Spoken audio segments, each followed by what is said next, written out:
The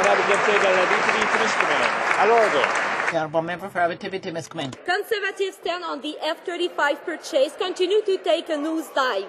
Last night, the Associate Minister of Defense contradicted his own minister and said the more honest and ethical approach will be to admit the government doesn't know how much each plane will cost.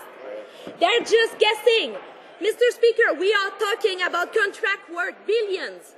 We know the Prime Minister doesn't talk to the Minister of Defense.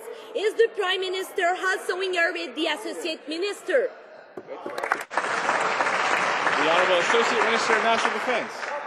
Mr. Speaker, we have been consistent in our efforts. Our budget for the F-35s remains on track.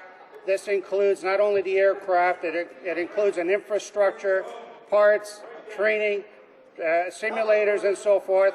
Mr. Speaker, it's the only machine that's going to provide us the kinds of safety, security, and sovereignty in our country that Canada requires at this time and in the future. Honourable Member for Abitibi-Timiskaming. Mr. Speaker, the F-35s will cost more than anticipated, but the government has refused to admit it. 6 months ago, the government was talking about a $16 billion contract, and this week the government was talking about $9 billion.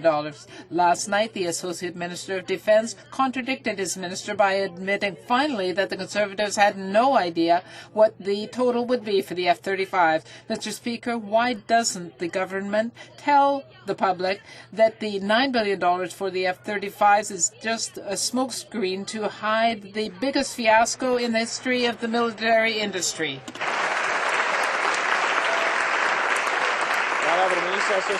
The Honourable Associate Minister for Defence. Mr. Speaker, the F-35 aircraft is the one item that is absolutely critical and helps to ensure that we will maintain our sovereignty.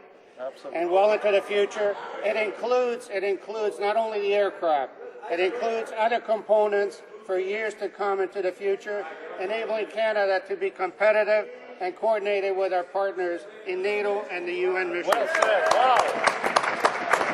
Lakeshore.